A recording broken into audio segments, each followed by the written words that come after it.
Welcome back to If I Knew You Better. I'm Brendan Davis, and I appreciate you checking out the show, especially today. Today is the first of a three-part series, and I'm going to get back to my usual focus on interviewing people in the arts and entertainment in the next month. But first, I have something that's very special to me. It won't be for everybody, but I think there is a lot in here that almost anyone would enjoy, so I hope you check it out. My guest for the next 3 episodes is my mom. Yes, I interviewed my mother for my podcast. Ellen Shook is her married name. And as you listen to this, you'll understand why. She has an amazing voice, and I mean that in all ways. She sounds great, but of course I mean her voice, her thoughts, her inner monologue. And we start off with something pretty provocative. A quote from her is, "I grew up with a ghost." And why I'm doing this episode is a bit of a story. The short version of it is that when I was back in the States before Thanksgiving, but around Thanksgiving, I was able to visit my mom and her husband, Ray, for about a week. And I brought a mic with me with the intention of sitting down and doing this. And we were aiming for the usual hour, maybe hour and a half, but over 2 days, we had what amounted to a over 3-hour conversation. And I did first try to cut it into smaller chunks and really whittle it down. And the more I sliced away at it, the more I realized that I really could do more justice to the conversation by breaking it up into 3 themed pieces. So this first piece is about her early life, and you don't know my mom. She's not famous, although she's very talented, and I think she should be, at least as far as writing goes, and she's working on that. But I'm presenting this today. It is a snapshot into another time, and it's a time that most people under 60, 70 years old, myself included, didn't live through, of course, and don't really have any sense of. And she's really candid about a lot of things that are fascinating to me, especially if you're curious about small town US and what the 60s and 70s were like. She had what she describes as a fairly idyllic small town upbringing for just a couple of years until tragedy struck, hence the line, "I grew up with a ghost." That's all covered in about the first 5 minutes of the interview. But the way that her life developed is really fascinating. This show talks about relatives and the history. It's kind of a capsule of several of the other eras in the 1900s U.S. history, from the early 1900s, talking about grandparents and things like that, up until the present day, actually. But she grew up with no TV, a very religious small town environment, and a bit of a bubble. And to me, why I'm presenting this is that my mom's story, among other things, is a case study in building a life from scratch. There was a lot of catharsis involved in doing this. She gives a very candid first-person point of view about the end of the 50s, the dawn of the 1960s, and what that was like, and how she experienced it both as a single woman and then as a housewife in the 70s. And I guess I should put a trigger warning on this whole series for anyone who has a special history or is bothered by descriptions of violence, particularly domestic violence, because there's a lot of that. And I'm not sharing this for attention, and my mom is reluctant, but I convinced her to let me put this out as a whole piece because that really is an inextricable part of her whole story. I learned a lot of things I didn't know. I learned about an extra wife of my dad's that I wasn't aware of. I think that puts him up to 10 total. But my mom and I basically had this conversation over a few cocktails, and it's very funny. It's very tragic in some places, but it's really funny. You'll hear a really, really candid conversation between mother and son, and very introspective. She was quite an interesting person to grow up with in so many ways. You'll hear about all this in some detail. And the way these are themed is that this first episode is really about growing up to the point where she meets my dad. And then the second episode, which I'll release next week, is about trying to survive in an abusive relationship and struggling and scrapping and coming through the 70s. And then the final episode, the week after that, is the wrap up from breaking free of my dad and me going off actually to live with him for a couple of years and then on into the rest of my life. And I think it's going to be really inspiring to anyone who's dealing with a difficult situation or has overcome one themselves. They'll find a kindred spirit with my mom. And, there's a lot we don't get into as well. We still are actually trying to be as, keep it within our lanes as possible. But the perseverance, that's the word I keep coming back to. What she shows, what she demonstrated, and the sacrifices she made for me are really incredible. And pardon my long preamble, I'm not going to edit this. I'm going to slap it on there and put on the music, and then you're about to listen to the interview right now. I really hope you enjoy it. Please check out parts 2 and parts 3 when they come out. And I'll see you in February with more entertainment-focused shows. So if this is not your thing, you can please check back in then. But I do hope you give this a listen. Now, please enjoy my interview with Ellen Shook, my mom. I'd like to welcome the most special guest I could possibly have, my mother, to her garage. Hi, how are you today? Well, I'm better now that you're here. Aw, well, thank you. Well, for the sake of other people knowing what we're talking about, let's get a little more formal. Please give us a short introduction of yourself. What's your actual name? What do people call you out in the world, as opposed to mom? I think I'm the only one who calls you mom, as far as I know. Yes, I believe you're the only one with that privilege. Well, I'm known as Ellen Shook, which is my married name, and my middle given name, actually, because I never liked my first name. I thought it, even when I was a mere small child, that it just sounded too something. Just didn't fit I just you. didn't like it. Didn't fit exactly, you, right? It didn't fit. Sounded like I belonged on a dairy farm or something. I don't know. I always wanted to be a city girl, even though I was born in a small town. Nice. Well, for the sake of, I'm sure I would have said this in the introduction. Of course, listeners to a podcast know that we do this part, then we introduce it later. What is actually what were you born into the world as? Born into the world as Mary Ellen Thompson. Mm-hmm. In 1945 to parents, Arnold and Geneva Thompson. By all accounts, they had a rather happy marriage. A meddlesome mother-in-law notwithstanding, who lived with them until tragedy struck. Right. About 2.5 months after I was born.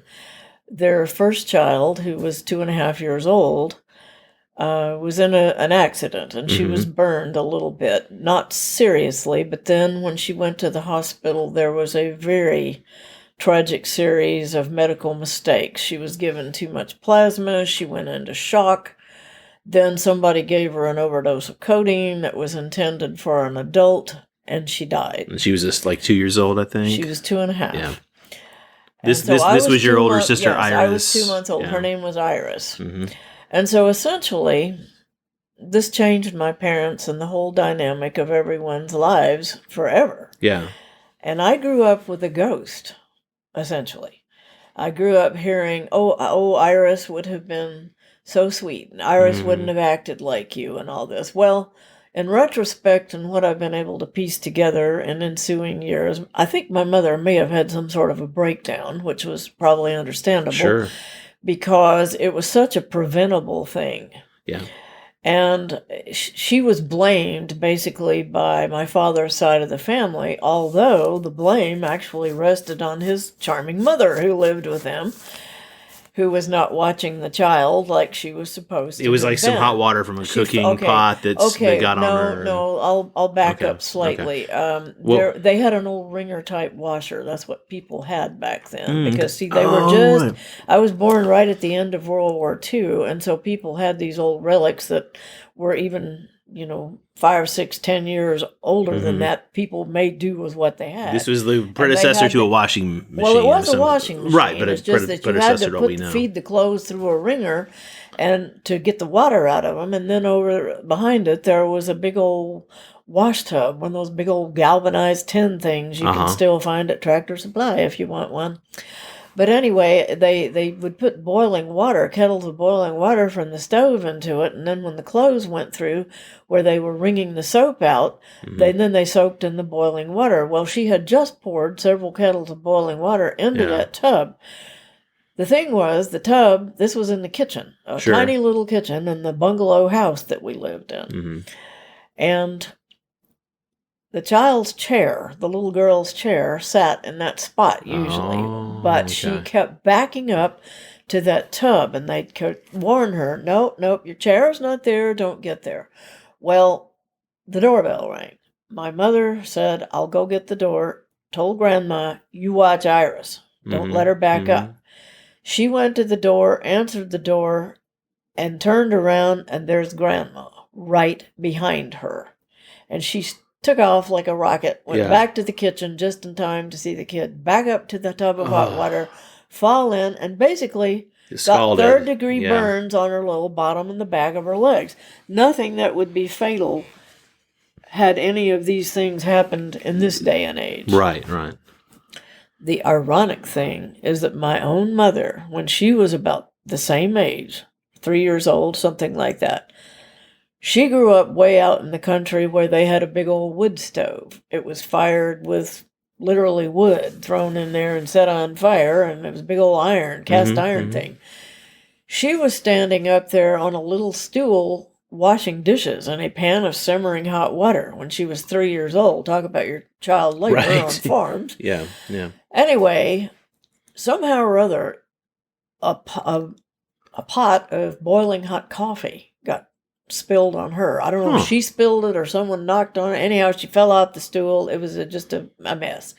Well, she was burned far worse on her back. Oh. Her shoulders and her back. And I mean, bore scars till the end of her life. Serious, terrible scars.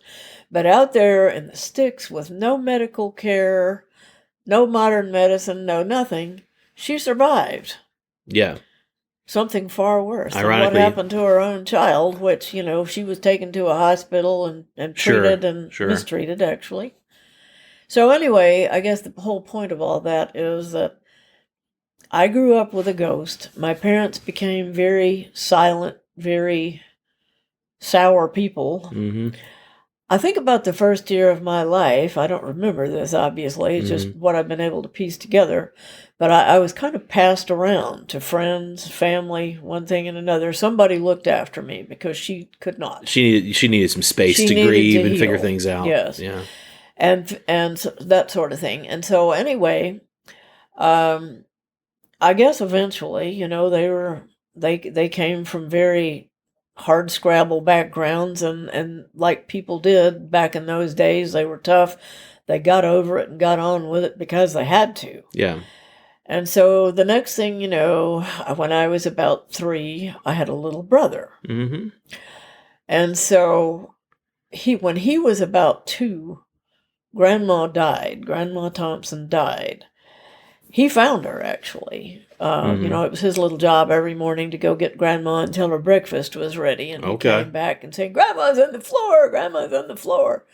And so, anyway, my mother said that after Grandma died, things got a little better, but my father didn't know how close he was to being left about that time. Yeah. Because I think this was this resident mother-in-law situation was the way it was the first 10 years of their marriage. Yeah. And this was a 2-bedroom bungalow that was probably like about 1,000 square feet. I remember that old little house. Yes, it was that you a showed little me. Spanish colonial stucco style bungalow built in 1912. It was a really neat old house and still is. All of the neighborhood's kind of gone to hell in a handbasket, but what the hell, So anyway, there'll be a lot of Southernisms in this interview, by the way. Y'all get used to it, and you'll hear me say y'all more than and as I have a little sip of wine here and there, probably my accent will get so thick you may say, "What the hell did she just say?" But anyway, well, this was let's say where this was. We skipped it. So this is Anniston, Alabama. What was Anniston? And this I don't want to skip the story about Grandma. Oh, it's done. That was it. Well, but you said you don't know. Died. By all accounts, everyone except my father was happy. Everyone was happy. Yeah. So Anniston, Alabama. What where is it situated, and what was it at the time? Like, what was Okay. it known for? What was Okay. the world you popped out into? Steel. They had Steel. steel, iron, steel, They always talked about the foundry. I that always sort heard of about thing, the right? foundry. The foundry. Oh, yeah, the Lee Brothers Foundry is still a concern over there. I think it was known as the soil pipe capital of the world. But anyway, just north of Anniston, Fort McClellan, Right. which was a big thing, Big Army during base. the war. Just south of Anniston, Anniston Army Depot, they called it, at Mhm. Bynum. Those two government facilities not only had military presence up until some years ago when they started closing all the right. military bases. Now it's a ghost town, and they keep trying to rehabilitate it. I understand, but Yeah. I don't know how successful that's been. I don't Yeah. keep up. It was a huge employer, and so all the civil service jobs for civilians in Bynum and in Fort McClellan made a thriving little economy, what with the industry and so forth going on in Anniston. So when I was growing up, Anniston was a beautiful little town. Mhm, mhm. It was known as the model city because Right. it had been laid out on a grid and planned Yeah. when it was established. Those early days of doing it like Yes. that. Yes, and so, I mean, it was absolutely beautiful. There was a big, long street called Quintard still Mhm, there, but mhm. now it's like a racetrack lined with hamburger joints and used car lots. Back Right. then, it was a big shaded parkway with Yeah.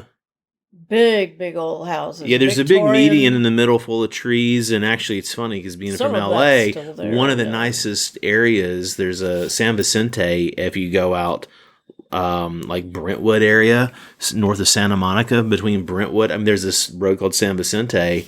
It's near where OJ, killed Nicole Simpson. But San Vicente it's strangely always reminded me of Anniston of all places, Really? which is funny because you've got gargantuan, Brentwood homes Yeah. to either side of you. But, Well, when I was a small child, there really were some mansions on Mhm. that street, too. And it actually ended down along about, oh God, I want to say about 7th Street or something. okay. But then it was eventually opened up and went all the way to Oxford. You used to get to Oxford via Noble Street, I think, which was just kind of in other towns, I suppose it would be called Main Street. Right. But it was the main, where the business It's named after district somebody was, important. right? Sam Noble, the founder of Anniston. At any rate, it was a rather idyllic little community to live in, as long as you were white. I was going to say, yeah, perspective is important. It's part of Right, why we're going to talk about this stuff. So, Yeah, like, and that was true, to be fair, that was true in like all of the South and most of the U.S. at that time. right. But Because we're black going to people get into the 60s. lived over on their side of town, Right. and the white people lived on their side, and there were city buses, and the black ladies would come ride the city buses to work in white people's homes, and then they'd go back. And of course, I guess sometimes the black men did too, because they worked in the yard, or the people who could afford a driver, they had a driver. Yeah. And so, yeah. It's a very different world. Well, so you mentioned it. I don't think you were going to go into a lot more detail, but you were using it as a way to get into another piece of this. So grandma died, and your father didn't realize how close he came to getting left. This is true. He had always placed my grandmother on a pedestal. Right. And put her before my mother, which I think in almost anybody's book is not the way to do. Sure. When you get married, your spouse is supposed to be number one in your life. But he and she it had been something that I can kind of understand now because of the way you and I... Yeah, they had been through some hell themselves. Yes, it was the two of them against the world, and there Yeah. was a younger sister, Marjorie, Right. 4 years younger than my father. And see, their father had died when Daddy was only 8 years old. Yeah, so he had to be the man at like 8 He years had to old. be the man at 8 years old, and he had a 4-year-old sister and a mother Jeez. who was a farm wife. She didn't have job skills. Right. And so they lived out there in this godforsaken hellhole called Beat 10. in Walker Which I County, never which was understood. over. I always heard that referred to. I'm Oh, like, I what have is a no, beat? I Oh, but and have they no organize. freaking idea. It's like almost like places in the country that didn't merit a name were divided by beats. It was And probably like, I don't know, like a rural mail route, or maybe Right. that's how they figured out where right, people it's almost like lived saying to Route 10 in for a way. Well, I guess. I mean, it's like an area. It's like I this is- guess. yeah. Well, that was mountainous, rugged terrain, a lot of forest, hardwood forest, coal country. It was Yeah. not anywhere I would want to be. Sure, very But different. he had grown up there, and I mean, we're talking a 2-room log cabin where he was born. He had 2 older brothers, and then there had been another child in between these 2 older brothers, and then my father and Marjorie, who died, and they always referred to her as our little sister. Although technically, I think she would have been 5 years older than my father. Okay. So she died of whooping cough, which killed a lot of children back in those Yeah, it's an days. She epidemic. died in 1900 or Ish, something yeah. like that. Yeah, or maybe 1905. I don't know, around 1900, Okay. 1902. I mean, my father never knew her. Right. But see, they had this whole thing about, they talked about her. There was this whole mythology that developed around her. Our little sister this, our little sister that. And I have her portrait, and they're hanging in my living room over Yeah. in a corner. Yeah. M.E.T. the First, we call her. Oh, because she had Her the name name. was Mary She was Ellen Mary Ellen Thompson. Also, so we call So her she M.E.T. would the have been First. your aunt basically. Yeah, she would have been Yeah. my aunt. Yeah. But anyway, so I don't know if this was the whole mindset about, I mean, it's one thing to keep somebody alive. But you they, know, but they were had pair bonded practically- in a really special way from Yeah. him being a little boy. Right. And so anyway, I guess that's where this all came from about my parents talking about Iris as though Yeah. she was still alive and well, Yeah. or certainly she was in spirit. And I mean, I'm all for keeping the dearly departed in our hearts and Right. never forgetting them, because I think people live as long as people remember them.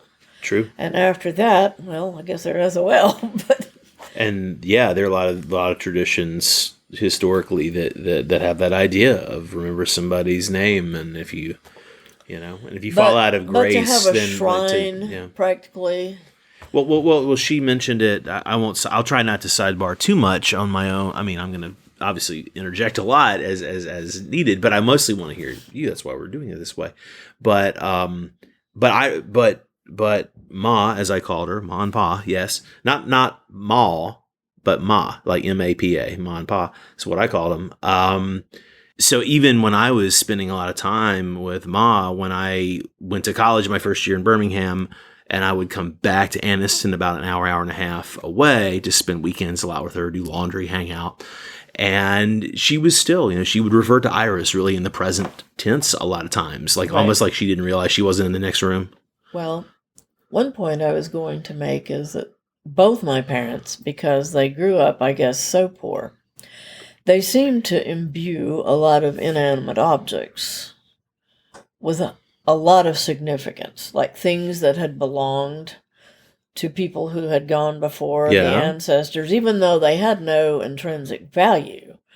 But they were extremely important to them, and the stories that were connected with those objects. And so my father had an entire old trunk, not that one. We're sitting in the garage, and there's actually like a big old trunk. I think I had that one. Yes, maybe. you did. That was my father's college trunk, and the thing underneath it was her cedar chest, or Wow. hope chest he gave her. I'm going to take some pictures of this. But with the anyway, blog post. he had an old trunk that belonged to Grandma with all of her things, and he kept it out in his tool house, as he called it. We had outbuildings on the back of our that first lot. house, The bungalow had a very deep lot, and it had outbuildings. There was a garage and a coal house and a tool house, and then there was a the coal house, and then a garden behind that before you got to the alley. Well, anyway, sometimes he would go out there if I was sent to find my father to bring him to the table, or if I just wanted to go find him because I was kind of a daddy's girl. I was always looking for attention. I'd go in there and he would be looking at all of her things. He would have the Yeah. trunk open and he would be looking at those things and he would show me things. And the one thing I distinctly remember was a pair of shoes that she had apparently worn for her wedding. Oh, And I remember thinking, oh, gee, these look like shoes I saw in my book on presidents' wives. There were pictures of Martha Washington. very and of course, fancy. I didn't realize. Yeah, they were fancy. They were sort of a white silk. Of course, they were sort of seen better days at Sure. that point. They had the big sparkly buckles and things Yeah. and a funny blocky little heel. And I remember thinking, geez, these look like Martha Washington shoes because that was my only frame of reference. Even though that was probably a couple of 100 years George before. Washington's wife. Yeah. Yes. And of course, I watched that show Versailles on Right. was it HBO? I don't know, whatever Yeah. it was on. I watched it, and I think the Louis were wearing shoes that looked an awful lot like Grandma Thompson's about that? wedding shoes. Well, that's interesting. So he would be sitting out there in kind of his ancestral Basically, looking shrine. through all her stuff. I think I inherited a little bit of that. I've got objects that have got a lot of weight to them for me.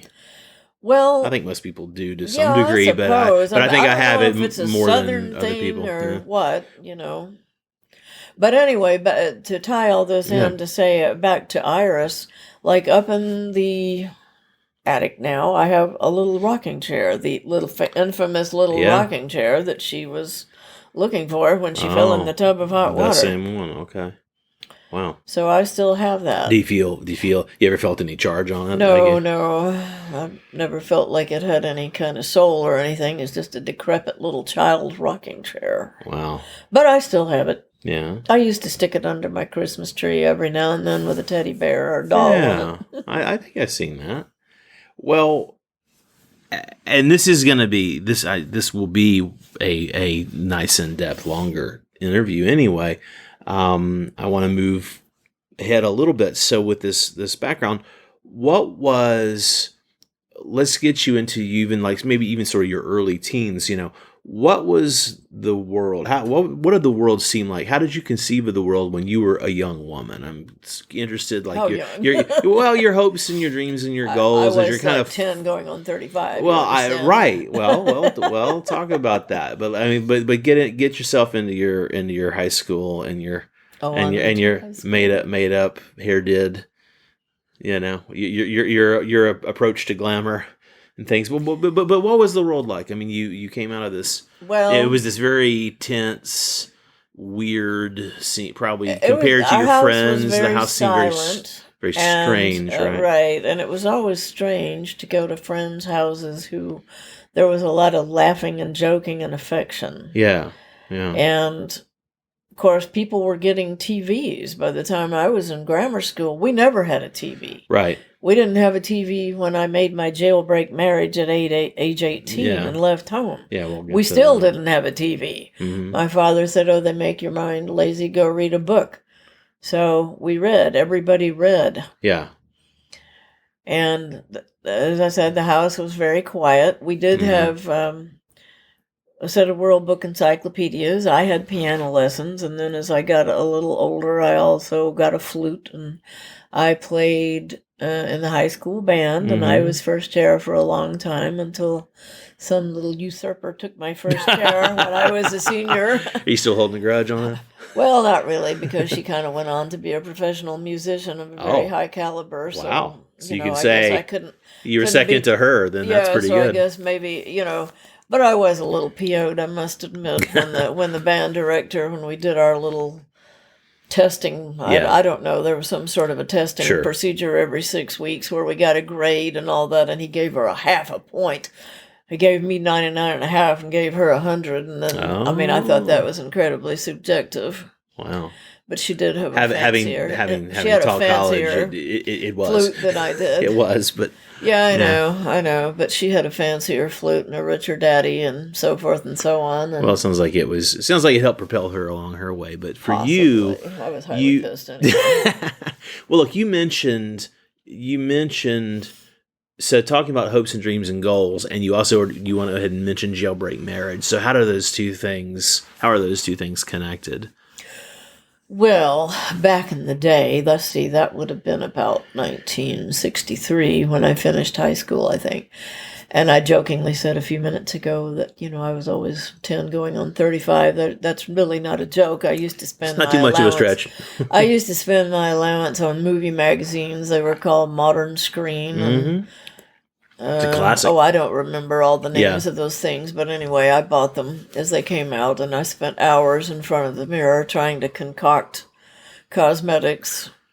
Or I'd go to the Five and Dime and spend some of my allowance on some of that, like mascara, and then regularly I had to get my face checked before we could leave the house and go back and wash it.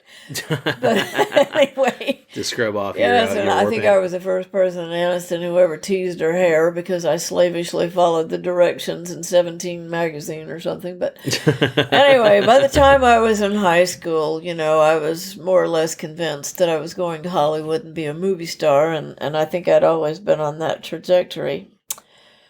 And so, but the thing was, Betty Friedan and all this women's lib and all that kind of stuff, I was coming in right, Gloria Steinem, can't leave her out. Sure. Yeah, I mean, they were a little bit ahead of me, but a lot of that stuff hadn't really filtered down to the Deep South, especially into a household where we had no television. Exactly. That's what I'm we really had magazines. About. In our house, we always had tons of periodicals, and Saturday Evening Post, and Life, and Look, and whatever Reader's Digest, Parade. God help us.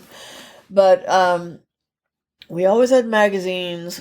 We had books. I kept my mother busy running back and forth to the library, and she'd say, "You read all those books already?" And so I'd go back every Saturday and get me a new stack. Nice. But anyway, so I was mostly interested in being glamorous and breaking all the hearts that I possibly could along the way. Apparently there was some success in that regard, but let's keep moving. Well, yes, I did tell you last night or whenever it was about having one year I was invited to the junior-senior prom, and I broke no less than 3 dates before the one that I wanted to go with. In the first place, finally asked, wised up. and then he was a real jerk, but whatever, that's neither here nor there. He's dead, so actually that's another thing. I guess we should talk about it when you get my age. It's like bizarre when you start hearing about all your classmates who have died. It's very odd. I used to think it was very strange that Geneva read the obituaries every day when the Anniston Star arrived on her porch at 4:00 in the afternoon, and first thing she did was look to see who died. Said she wanted to make sure she wasn't on the page. Right. But I'm not that bad. But sure, yeah. we'll get to that as we wrap up a little more detail too. Okay, actually, all right, but what was it? Well, we're just talking about the sidetracked easily. that's I totally couldn't tell. So you had, again, pre-internet, not even having television at home. So you were, and by the time a book is published, it's been a year or two since it was written, back in the day especially. So yes, you're getting periodicals and you have the newspaper and you have a radio from here and there, but we had a big old radio. You're not as savvy as no, your contemporaries. Not as you're not as conversant in aware. pop culture, right? If to call it, they didn't use that term then, but you Sure. know what I mean. Sure. I was not up on. I didn't know all the latest little fun shows like I Love Lucy and all that thing. I would see it when I went to friends' houses and say, "I don't see why we can't have that."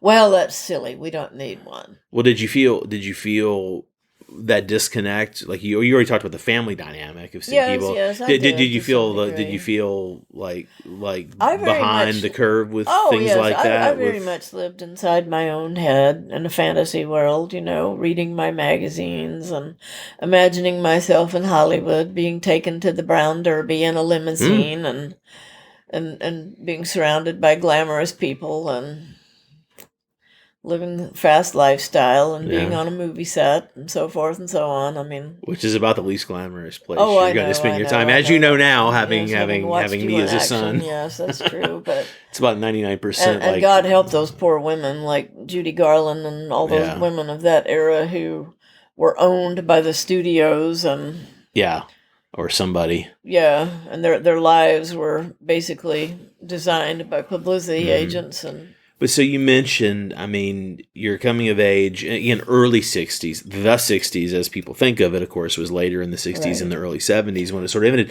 But so this old social order, did you have this sense of the old social order kind of exploding or expanding, And how did this start to change your thoughts about the future? It was rather confusing to someone like me because, my family was also very religious. Because you didn't have all those references we talked about. And so we went to church every time they opened the doors, at least 3 or 4 times a week. Mm-hmm. And my parents belonged to a very fundamentalist type of a church where everything was very serious and that sort of thing. And frivolities of any sort were very frowned upon. Yes, I mean they could have almost been like Quakers or something that we would see in the movies, or at least Hollywood's version of the Quakers, And it was not the kind of fundamentalists that were the so-called snake handlers or speaking in tongues, but it was the very literal. It was the literal. Church of Christ. We can just call it what it is, But they believed in the Bible as like the a Bible, literal and that was it. word. There was oh God. no like larger order, like say the Southern Baptist Convention or the Vatican or anything. Well, I saw one of those like red letter self-pronouncing Bible thing. I'm like, oh, what's this? It's like, oh, the words in red are the words Jesus. Those are the words Jesus said. That's what we were told. Okay. And I'm like, well, who was the Walter Cronkite to write that down back in the day? Somebody was there with a recorder making sure. Yes. Sure. But anyway, so that colored our whole lives. Right. That, that and sadness and grief and dysfunction, generally speaking, and that sort of thing. Yeah. So what was it? So how did you start to, again, you're seeing your movie magazines and this and that. Well, what was happening with your head about where you were going to go and how you're going to get out of there? I didn't have any real clear idea of how to make this happen. Right. And so really and truly, about the only way that girls like me from very strict households like that could get away, I was always aware that I was never going to be sent away to college. Right. 12 miles from Anniston is the little town of Jacksonville, which is the home of Jacksonville State University. They call it now. It used to be called State College, and before that it was called the State Normal or something. It was a teacher's college. Right. And so my father worked in the post office, but he had struggled a number of years to get a college education. He didn't ever get to graduate. Although he had been given a 4-year scholarship, a full ride to what is now Samford University in Birmingham. It was called Howard College back in the day. But because he had the care and feeding of his mother, he was unable to accept it. He had to live somewhere where he could bring mother, and they could live in like 2 rooms in a boarding house or something like that, and he could look after mom. And so, he struggled and he was determined, but he eventually went to work for the post office. And so I was always told that I would be living at home and commuting to Jacksonville, which was not an uncommon thing in Anniston and the surrounding area. Sure. A lot of people did live at home. It's close enough that you could do it. You could drive, yes. Yeah. But, of course, I didn't have a car. We were a 1-car family, so my mother had to drive me. And when I graduated high school, I already had a steady boyfriend they didn't approve of because he kind of ran with a real fast crowd. And of course, I thought, he was a bad boy, and that's what made him exciting. You're like, yeah, that's the point. I know. I touched a little bit on this in my book, as you know, about my fascination with the bad boys began when I was a child. One of my father's brothers, and then one of my uncles on my mother's side, who was married to my sweet aunt. They were kind of the quintessential bad boys with mistresses and an unconventional lifestyle and so forth. And I was just always thought they were so much more fascinating than my father, the Bible thumper, Yeah, so, they definitely had better stories. Such as, not that you would have heard the raw version of them as a child, but you could tell. But you knew the way things would go silent, but when people were talking about them, when I would enter a room, I knew it had to be good. So anyway, So the only way to escape was to get married. Yeah. And so I decided that perhaps I would do that. Was JT the bad boy? He was the first husband was the bad boy? In a line, a succession.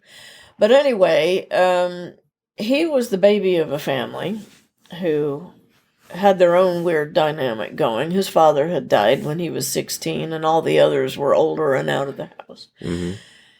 And, of course, their situation was a lot different from my father. He didn't have to look after his mother, but he was a mama's boy. He was a bad boy, but he was a mama's boy. Mm-hmm.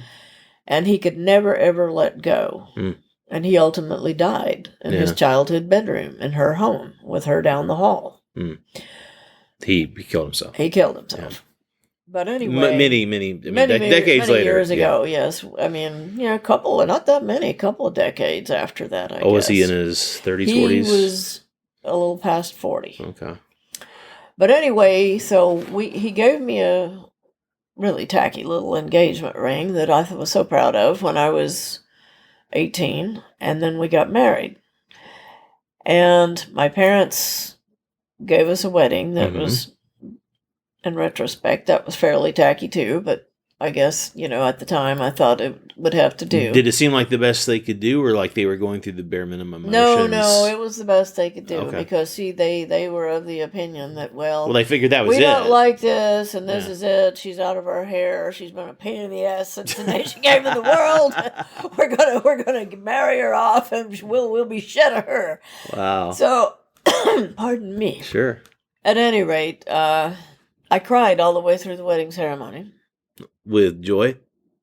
No. I was petrified. I thought, what the fuck is happening to my life? It's over. As I know, life as I know it is over. But that was kind of the point, though. That was kind of the point. But the not great in the way you thought it unknown would was be. very scary, Right, in spite of their strictures and limitations and all that sort of thing. It was a very safe place. Yeah, absolutely. Very safe place. It felt very... That satin wedding dress is in that trunk right there. Oh, yeah? Yes, and it has tear stains with mascara all over the front of it. Really? Yes. And you never cleaned it? No. Wow. We were not one of those families who were so well off that we could have the thing heirloomed and all that sort of thing to save for the daughters and the successive generations. Oh, but literally, it's got mascara stains. It literally has mascara, teardrops all over the front of the dress. But anyway, I had already planted the seeds in his little mind because he was so rebellious, and as was I. Yeah, they had nice cars and went to the racetrack and raced around with their friends and stuff, right? He was a relatively wealthy compared kid, to right, my family. right. Yeah, they were pretty comfortable. Yeah. Some of the people in his family eventually became multimillionaires. He never did. He was sort of the family ne'er-do-well because he could never let go of mother. I see. But anyway, one night, we had only been married a few months when he woke me up in the middle of the night and said, I'm leaving. I will call you when I get where I'm going. And I don't know exactly where I'm going, which was a big fat lie. He did. But anyway, he went to New Orleans. Okay. Because his dearest childhood or high school running buddy had moved there with his family. His father had been transferred there. He was an executive with GE. Mm-hmm. So he went down there and stayed with his friend. We didn't know where he was for about a week. So here I was, an 18-year-old bride, and my husband had defected in the middle of the night. How long into the marriage? Roughly? I want to say 4 or 5 months. Okay. So anyway, my mother said, well, just get your stuff and come on back home, I guess. Wow. I mean, because he knows, he was like, I'm gone, was his point. Yeah, but he said, I'll call you and let you know. And he said, after I get a job, we can talk about what happens next. Wow. He left me there with his mother. We were living in her house. Oh, that's right. You told me the same childhood bedroom that he ultimately blew his brains out in. Wow. Yes. So, anywho. No ghost there. Jeez. Oh, no. So, anyway, after about a week, he called and told us where he was. And, of course, there was no internet or anything like that. Wasn't like we could track his cell phone. Sure. So I had a little job. By that point, I had finished my only year of college at that point, and so I had a little job in a dress shop. And his mother, I just traded one mother for another, although Right. his mother was a hell of a lot more fun than mine. Okay. Yes, we used to play poker, and Oh. she liked bourbon and orange juice. So you kind of and- see why you hung out with her in a way. Well, That's a long all story. Let's the, not all the, I know, sidebar too all the much on all kids, that. you know, liked coming to her because even though he lived She was at the cool home, she mom. was the cool mom. Yeah. Yeah. So, yeah. So where did this She go? drove me to work. Oh, wow. Well, he had taught me to drive, and I had a driver's license, but of course he took the car with him when he took off and went to New Orleans. So anyway, I guess he was down there maybe 3 months when he decided that I could come, but actually I think the family that he was staying with probably had just had enough of him and told him, okay, time to fish or cut bait, out. Yeah. So he had come to find out when he picked me up at the train station, I took the Southerner Crescent down there, which Mhm. was a long, all-day ride back Right. in the day. You to stop get- all along Yes, the way. and all the whistle stops along the way. Meridian, Mississippi, no, Tuscaloosa, Meridian, Laurel, Slidell, and then finally into New Orleans about 7:30 at night. And I think it was November, pretty late November, maybe right before Thanksgiving, Mhm. mid-November. I don't know. It was cold when I left and steamy Sure. when I got to New Orleans. So anyway, I think I had a couple of big suitcases in my train case, and so train travel was great in those days because, you know, there was a dining car, and I went and had blackberry cobbler and coffee back in the dining car with the white starchy tablecloths, Yeah. and the really nice refined black gentlemen were waiting the tables and calling you ma'am and all that stuff, and I remember some old masher, as they called them back in the day, trying to get a little bit chummy with me, and the man in the dining car kind of shooed him off and whatever, you know. Yeah. I guess they could see the wedding ring on my finger, but Yeah. anyway, he made him go away and leave me alone, which was nice. But anyway, this idiot, my little husband, the stupid husband, did he take me to our new apartment? Keep in mind, I hadn't seen him in 3 months. What do you think usually normally healthy 18 and 22-year-olds would be doing? You know, going at it like bunnies or something. And he takes me to the French Quarter to a strip club with my bags in the trunk of his TR3, his red TR3, and I was hoping that my clothes wouldn't be stolen. It was all very fascinating, but we went to a freaking strip club. He picked you up at the train station with all your No belongings. food. No, are you I went to a hungry? Do strip you club. want something to eat? Why? I don't know. It was his favorite hangout. There was a stripper with bright red hair known as Linda Brigitte. I don't remember the name of the strip club, but I do remember the stripper. She did an act on stage where she simulated sex with a teddy bear. Okay. So this is how I spent my first evening in New Orleans. Finally, about 3 There's probably in a the lot of people morning- spending an evening like that in New Orleans today, to be fair, but go ahead. True, but not Only like only when it's they're not a 18. stuffed bear. Well, by Yeah. then I think I had turned 19. Okay. In August, yes, I did. So I was 19. I was no longer 18. I was a woman. Anyway, we seems like we went to the Cafe du Monde after that because yeah. that stayed open all the time. Sure, I think I don't know sure. if it still does. Yeah. So we had the chicory coffee and the donuts, Beignets. and that was the first thing I'd had since the blackberry cobbler on the train about noon the day before. Mm. So then I said, "Did you get us an apartment? I understood that you got an apartment. Where are we going to stay?"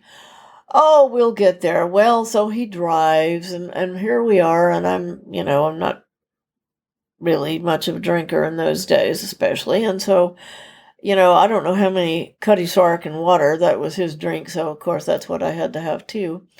And so I guess I was probably half looped, and we driving up St. Charles Avenue, and it was all very beautiful, but it was pretty dark because it was so late at night. Right. And I really didn't have the whole sense of grandeur of the way the Sure, old homes sure. looked and all that because it was late Yeah, it's at the middle of the night. night and it's not all lit up like it would But be. anyway, he pulls up to one of these big old houses, and I said, "Wow, this is where we're going to live?" Well, it turned out it was one room with a bathroom. It was on the third floor, and the bathroom floor sloped at about at least a 45-degree angle. It had a big old iron tub up on legs, and it had a little June bug light with a pull chain, bare bulb light in the Yeah. bathroom. The room, I guess, probably had been a bedroom, I guess. It was an Yeah. old house that had been Turned chopped into a up into boarding shitty house? apartments. Okay. Wasn't a boarding house, Got because it, in boarding got it. house they feed you. Got it. This one, this thing had That would have been an improvement. I think it might have been a closet that had been turned into sort of a kitchen that had one of those, they used to call them apartment stoves. They were about a foot wide and had 2 burners. That's what I have and in a mini- Beijing a in mini 2019, except no oven that I had to buy an oven. Right. Yeah. Well, it had a broken pane of glass, and by that time of the night, it was getting a bit chilly, yeah. and it was so dusty. I mean, it had a big hole. It looked like maybe somebody had thrown a baseball through the window or something. I don't know how but I didn't even have any tape or anything. It was just a big old broken pane of glass with a big hole. That was the kitchen. And it looked like it hadn't been cleaned in God knows when. And the main room had an old, ugly, 1,000-year-old brown sofa that apparently was a hide-a-bed. Come to find out, I back up. It had a fireplace, but it didn't work. It had an old gas space heater in Okay. there. Well, of course, he was a heavy smoker, so he lit that thing. The power was on. I will say he turned on what light there was. But it had 2 little rickety chairs, a little rickety table over by this little fireplace. Over in the other corner, it had that little brown hide-a-bed. And I don't think it had any kind of a storage chest or dresser or anything in there. I think that's all that was in there. Mm. And there was no closet. Mm-hmm. And he said, "Well, here's our new apartment." And he pulled out the bed, and there were no sheets or anything. And I said, I mean, it was furnished, Yeah. And he said, "Oh, I thought they told me it would have some sheets." I said, He'd never been I here? said, "Have you not been up here?" "Well, I just rented it yesterday morning before I picked you up from Oh, the train." Wow. He had not even been to look at it. He had been to an office Amazing. somewhere and signed a lease. This is how much he thought of bringing his wife to. Wow. I mean, he lived in an utter. Yeah. I mean, I kind of lived in my head in my room But this with is a movie little magazines, but this extreme. was a whole other level of Yeah. living in a state of detachment Yeah. Yeah. from I'm reality. sure there's a clinical term Well, that's not my this went area. on. Yeah. How long how long were you there? We don't get you. We're going to move along We here in a minute. lived there for, I don't know, I want to say several months. Okay. And I put my foot down because we had to keep our things. You couldn't really function in the kitchen. You couldn't cook. And then there were no grocery stores. There was a little corner market, but they didn't have 7-Eleven back then. Sure. But they only had like bare necessities, like a loaf of bread and a can of beans, and if you were lucky, maybe some eggs and milk. But you couldn't cook in there anyway. And it didn't, and I don't know, it was horrible. And I put my foot down and I said, it was right on the streetcar line. And so, I mean, like, that was Sunday morning. The next day, he put my ass on the streetcar and said, "Go downtown. This is how you do it. Go get on the streetcar, go downtown and find yourself a job. I have to go to work." He had a job in an old drugstore chain that was very well known at the time, called Katz and Bestoff, or people called it KB. And they had purple storefronts, and they were all over that part of Louisiana, and especially New Orleans. And he had gotten a job in this drugstore as, I guess, like a stock clerk or something. It wasn't much of a job. And I don't know what they paid him. He never told me. So he told me, "Now, my mother said for you to go to the phone company. And this is where it is," he said, "and you get off at Poydras and Barone." And keep in mind, I'd never been there in my life. I said, "I don't know where that is." He said, "Well, ask the driver. They'll tell you. They call out the stops." Right. And I said, "In the meantime, do you think you could do something about some sheets?" Still a few And months with no towels. sheets. Wow. No. Oh, that this was that okay. was the next This day. was got it. I think he may have borrowed some from his high school friend's mother. Mm-hmm. Anyhow, when I came back, there was a set of not new sheets, but Yeah. sheets lying on the back of the sofa and a couple of towels. So anyway, this was our love shack, if you want to call it that. Well, so let's we could probably do 2 hours just on this. It sounds like, but let's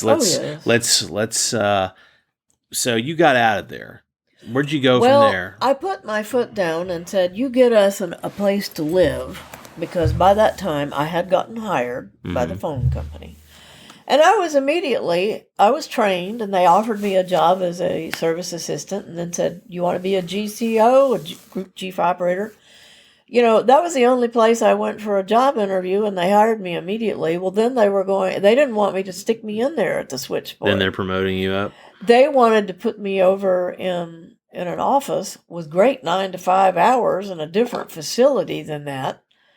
And I said, "No, I'll just be an operator." I didn't know. I just, okay, that's what his mother said I should do, so I'll do that. So much for my rebellion and my glamorous life in Hollywood. But every time I got a paycheck, my paycheck was always about 4 times what he was making. And sometimes I worked overtime. Yeah. And I got time and a half. If I worked on holidays, I got double time. Right.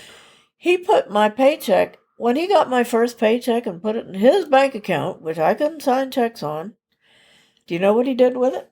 Went and bought himself a fucking stereo. What? Yep. And then, and we're living in this hovel, and I said, "This is not to happen again.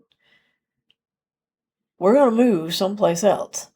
So, I don't know where he met this guy, but it turned out that that guy's wife worked in the phone company, but her daddy was like the CEO of Southern Bell. Oh, okay. So she had a job as, some sort of junior level executive, even though she was only a couple of years older than I was. Mm-hmm. And so there were 2 of these old Art Deco buildings, 1 block back and about 3 blocks up on Britannia. I don't know if they're still there. They lived in the building on the corner, and we got an apartment in the next building over. And so I think this one was on the 2nd floor, and it was a little 3-room apartment, which was not unlike that little place you had in Santa Monica, except that it was in a taller building instead of a long flat building. Mm-hmm. And so we sent for some of our things in Anniston. My mother put some of them on a train and boxes. And then he drove a U-Haul it up there in a couple of weeks. Mm-hmm. Not a U-Haul it, but I guess he picked up a truck or something when he got up there. I don't know what he did. I guess it may have been hooked up to, like a trailer hitch probably. I don't think they had U-Haul back in those days. Yeah. But anyway, he brought down, all we had was a bed, I think, and a nightstand. And we had a bunch of boxes of fine china and crystal and silver, which were so useful. And I think I might have had a casserole dish, maybe 1 pot or pan, I don't know. I wasn't very well equipped, let's put it like that. But I think we had gotten a few sets of towels for wedding gifts and things like that were still packed up because we had never unpacked them because we lived with his mother. Mm-hmm, mm-hmm. And so that's kind of what happened. And I think we lived there for about a year until we both realized that the whole thing was a clusterfuck and we needed to just end it. And I wanted to stay in New Orleans because I had, I left the phone company, but I still was able to get better jobs than he did because he was the dumb shit. And so, but he wound up staying.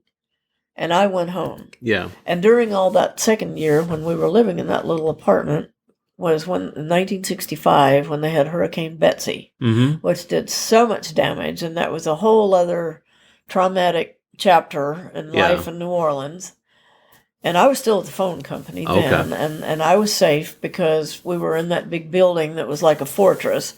And we were working around the clock. Right, to try to, you're the lifeline, literally. Right. And so, so I mean, I could go on for days about stories. Well, but right. So anyway, back to my father's house, my mother and father, I became like a child again. She did my laundry, she did everything for me. They drove me where I needed to go because Sweet. I had no car. No, I know it was Not not sweet, because really. like when I started going out again after I got divorced, much to my father's dismay, I liked going out with older men who were like doctors and lawyers and so forth, who were like 35 or 40, and I was 21. What do you think that was? I mean, I would assume like some kind of a stability thing. I think so, yes, would have because, appeal. when I was married to an idiot that suddenly I looked like neither one of us knew how to take care of ourselves. Right. That was the thing. And he was used to mother. I mean, he railed and rebelled against his older brother and his mother and people trying to keep him on track and try to get him through college and all that sort of thing. But then when he didn't have that, he didn't Right. have somebody making him do whatever he was supposed to do, he just floundered. Well, I did the same thing. I didn't know what I was supposed to do either when I was suddenly taken out of my structured environment. But you realized you were the responsible one, so that's got to be a I'm problem. responsible. Holy shit, this is scary stuff. Something is not right here. Yes, and meantime we're starting to see anti-war demonstrations. Yeah, talk about this. I in want to know about the street. setting Well, and stuff. it was. This would have been world. 1966. So are you still in Anniston in 66? Like you Well, moved I home went then back to Anniston in 66. sometime So in 66. I imagine New Orleans obviously is... Yeah, there was a lot of stuff New Orleans going is on down is there. wide open, as we say in the South, Oh, as a yeah. figure of speech. I mean, like kind of Oh, anything yeah. seems, pretty much anything goes. I went to a, let's see, what was it? Peter, Paul, and Mary concert, and Sonny and Cher came, and the Beatles came, and all that. Did you see the Beatles? No, I did not. Somehow I didn't know that detail. As much of a Beatles no, I freak did as I not am. see Seems like I would have them. known that. They were in a football stadium. Yeah. But I guess that was before the days of the jumbotrons and all that sort of thing. But people I knew who did manage to go said you couldn't hear a thing. Sure, all you heard was could not screaming. hear one thing. All they had were screaming. their amps on the stage, basically. Right. Back in the day, they didn't Right. have big sound systems for the room. No. So anyway, and of course I was, modeling my look on Cher at that point, with Yeah, the heavy photographic black evidence is pretty eyeliner great and from black, back then. Black, little straight bangs and long straight hair with a swing on the sides and bell-bottom pants and all that stuff, Yeah. So anyway, so I had moved on from, regular glamour Hollywood at that point to sort of modern day hippie, I guess.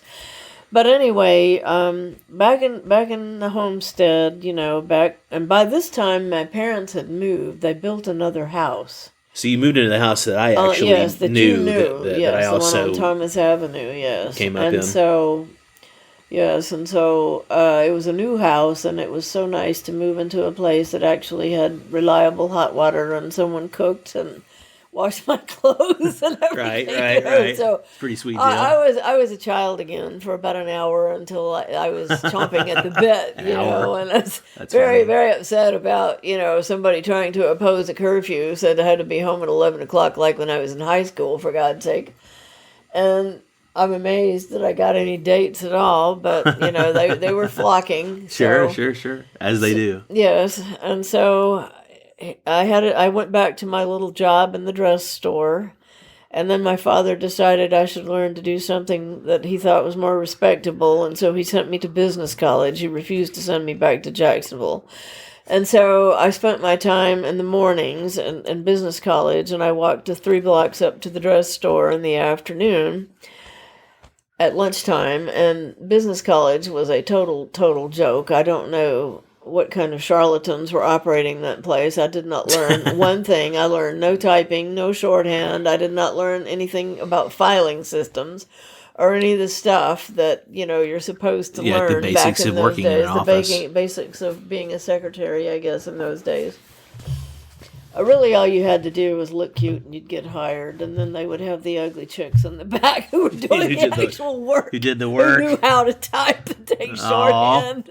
So you were one of the pretty girls, so you got to sit in the front and be I pretty. was decorative.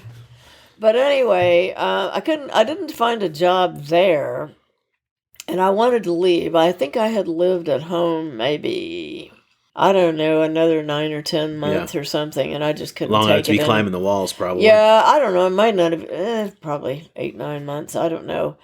I was losing my mind. And so I wanted to be out on my own again. But, no money, no car. Right. Because when I worked in the dress shop, I spent everything I made on clothes. No, yeah. It seems like it's like when I worked years later when I had the job in the music record store, store. and you could charge against your paychecks. Guitars. And then every 2 weeks, and there was one week where I owed money. There was one pay period where I owed money. But I remember you had to come down and have a chat. I remember that, though, that one time you bought our groceries when you were 15, because my 2 jobs just didn't cover everything. That was, I get ahead of We'll myself. get ahead That of was a long time- we'll that get was to a long the time we'll get to after. my Tom Jodian journey through. Yeah. I think Tom Jode had it that worse. bad, was I think it? Tom Jode had it a little worse. But, Yeah. but so you're chomping at the bit. So my mother decided that, well, you could go to Augusta, Georgia. So she called up a friend of hers, Helen, who had raised her daughter Judy there, and I had gone all the way through school with Judy. But then we graduated from high school, she went. They moved back to Augusta, where her grandparents lived, because her father traveled. He was a plumbing contractor, and a lot of times he was gone for long periods of time, and so they lived with the grandparents, or I think they bought a house across the street, from the grandparents. But it was basically like one household. So anyway, I went over and joined this merry little band of miscreants. And it was a very interesting family. Yeah. Her grandmother had a business that had been built, that the house had been built onto, and she ran the business out of this addition onto the house. And their business was making shrouds, burial garments. Wow. For dead people. Okay. And so That's pretty unusual. Oh yeah, so it was a very unusual household, but they did seem to have fun in spite of all that. But once again, I had traded my mother for someone else's mother. Yeah. I got a job. Judy had to drive me to and from work because she was in nursing school, I think at the University of Georgia Medical School. Sure, the medical or college something. is there in Yeah, Georgia, headquartered in in Augusta. Augusta, yeah. So anyway, she would be going to classes and this and that and the other, and she had to drive me to and then pick me up unless I could get a ride home with somebody. So I had this little room that was about the size of a closet that was back in that lean-to area where they had built on the shroud factory in the back. Nice. But anyway, it had like a cot. That was what I slept on. Wow. And I don't think I had a closet. So you slept on a cot in a shroud factory. Basically, yes. In Augusta, Georgia. In Augusta, Georgia. Okay. That could be the show, but let's keep going. Okay. So I'd been there maybe a couple of months, and I was kind of enjoying this bunch of oddballs because Judy by that time was married, but her husband didn't live at home either. He was in Athens in college. Okay. And he was going to have to go in the Army when he got out, because by this time, Vietnam was way underway, and Augusta was in full swing with the young military guys because they had a helicopter training program, Fort Gordon. Yeah, yes, that's right. They trained them how to fly helicopters. So anyway, after I'd been there 2 or 3 months, I forget, I had a job, sort of. And I got hired strictly on my looks. I didn't know how to do anything. And the other people in the office really resented me. They knew that. Yes, they knew that. They could tell. And so I found out that Judy's sister-in-law, her little husband's sister, was married to a soldier. And he was being sent to Fort Gordon to, I guess, learn how to fly a helicopter or something. That's what they did. And she wanted to come and stay so she'd be where he was before he got sent over to Vietnam. Right. So anyway, her mother said, we need that room for Carmen, so you're going to have to move out. So I go to my immediate little supervisor where I was working, which, by the way, was a retirement hotel. It was an old hotel, an old Art Deco-ish looking hotel. in Augusta called Yeah. the Bon Air Hotel up Okay. on Walton Way. Very scenic place with a big Olympic pool in the front, white stucco building. Looked very Okay. much like Hollywood, actually. Okay. Anywho, I said, I'm going to have to go home because I have to move out of my little room over there where I'm staying, and I don't have a car and I don't have any money. Yeah. And they were paying me $50 a week. And they said, well, what about your paychecks? Why haven't you, we don't see your paychecks clearing. Well, I had all of them in my purse. I didn't have a bank account, so I hadn't cashed any of my checks. So you weren't paying rent with your friends. No, they wouldn't take any and you were money. eating with your friends, so you Well, were no, literally they spending didn't. that They money. didn't cook or anything. They went out. We went out to eat every night, and I guess I must have cashed one somewhere now and then because I You had had enough cash pocket to money. pay for my food, and Yeah. I had my pocket money, right? But I didn't have a bank account, So you had so I a had all purse this full of pile of checks? paychecks. Wow. I said, but this isn't enough to buy a car and get an apartment and stuff, and so. I mean, I was such an idiot. I can't believe what an idiot I was. I was 21 years old, and That I took was a while. still clueless. Well, I was a slow learner too. I don't know if that's genetic or what the story is. Possibly. I didn't start to wake up till my 30s, but that's another Well, story. yeah, that's about the same here, I guess. But anyway, but did your supervisor give you some help? It's like, honey, you don't have to buy the whole thing at once. You can pay a little bit. well, no, here's what happened. So I went and said, well, I guess I'm going to have to go home. Because So, that's all you knew was things yeah, blow up, like, go home. things blow up, go home, Right. where they'll fix everything. Right.